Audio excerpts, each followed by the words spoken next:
200 dan ortiq banklarning tizimini buzib, $4 milliard o'g'irlagan hacker pullarni qayerga sarflaganini bilasizmi? U bir necha yil davomida turli xil mamlakatlarning bank tizimini buzib, eng kuchli viruslardan foydalangan. Murakkab himoya tizimlarini chetlab o'tishga muvaffaq bo'lgan va uzoq vaqt uni hech qaysi davlat politsiyasi topa olmagan. U shaxsiy boylikka emas, balki muhtojlarga yordam berish maqsadida Falastin va Afrikadagi jamg'arma fondiga o'tkazib yuborgan. Millionlab dollarlik oziq-ovqat, dori-darmon va uy-joy uchun sarflagan. Uning ismi Hamza Bandilach.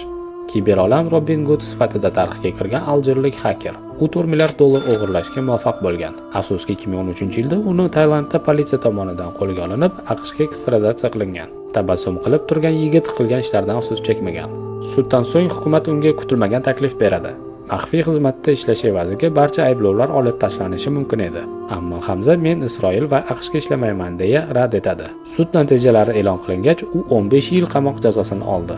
Ammo uning hozirgi taqdiri haqida hech qanday ma'lumot yo'q. Sizningcha u qahramonmi yoki jinoyatchi?